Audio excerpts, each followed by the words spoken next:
शनिवारी मध्यरात्री पुण्यातील एका रेव पार्टीत प्रांजल खेवलकर यांना अटक करण्यात आली। एकनाथ खडसेंचे जावई प्रांजल खेवलकर यांच्या अटकेमुळे राजकारण तापलं। काहींनी हा गुन्हा राजकीय कारस्थान असल्याचा आरोप देखील केला।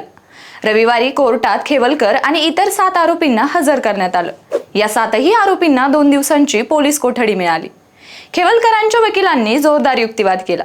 खेवलकरांनी ड्रग्ज वापरले किंवा आणले नसल्याचा दावा त्यांचे वकील विजय सिंह ठोंबरे यांनी केला।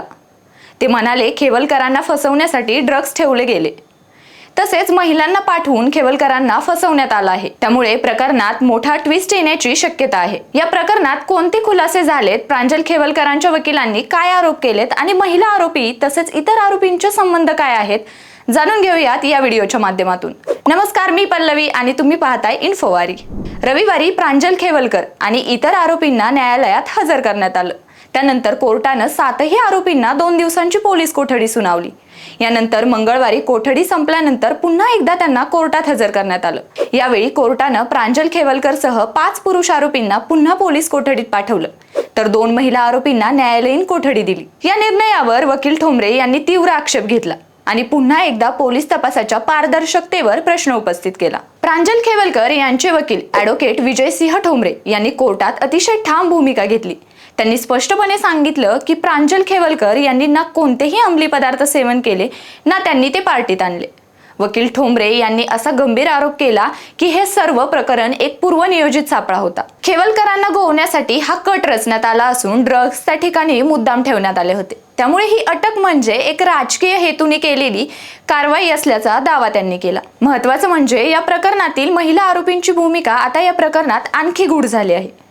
ठोंबरे यांचा आरोप आहे की या महिलांना मुद्दाम पार्टीत पाठवण्यात आलं होतं। त्यांच्या बॅगांमध्ये अंमली पदार्थ सापडले तरी त्यांना फक्त न्यायालयीन कोठडी देण्यात आली आणि हेच स्पष्ट करतं की या प्रकरणात काहीतरी गडबड आहे।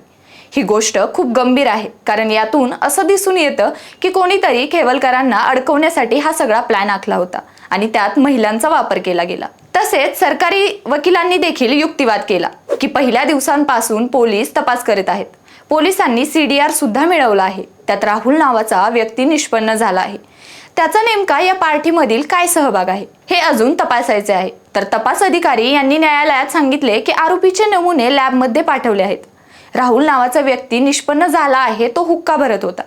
अंमली पदार्थ कुठून आणले तर आरोपी एकमेकांचे नाव घेत आहेत। याबरोबरच खराडीतील हॉटेल स्टेबर्ड मधील अंमली पदार्थांच्या पार्टीपूर्वी एप्रिल व मे महिन्यात देखील हाऊस पार्टी झाल्याची माहिती पोलीस तपासात समोर आली आहे।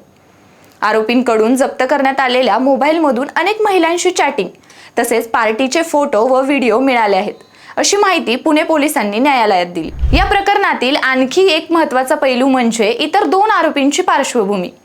तपासादरम्यान समोर आलेल्या माहितीनुसार या दोघा आरोपींवर यापूर्वी गुन्हे दाखल आहेत। त्यांची गुन्हेगारी पार्श्वभूमी लक्षात घेतली तर संशय अजूनच गडद होतो।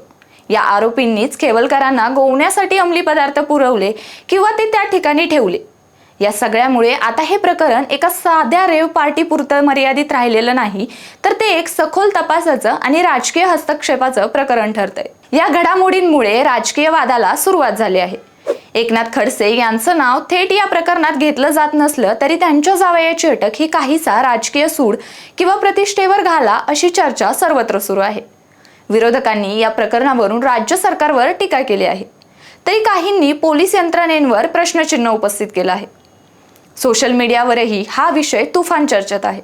प्रश्न असा आहे की या सगळ्या आरोप प्रत्यारोपांमध्ये सत्य कुठे आहे? खेवलकर निर्दोष आहेत का, की ते खरंच गुन्हेगार आहेत? पोलिसांचा तपास निष्पक्ष आहे का, की तो कोणाच्या तरी दबावाखाली चालतोय? आणि सर्वात महत्त्वाचं, राजकारण, प्रतिष्ठा आणि दबावाच्या खेळात न्याय नक्की कोणाला मिळतो? यावर तुमचं मत काय आहे ते कमेंटमध्ये नक्की सांगा आणि पाहत राहा इन्फोवारी।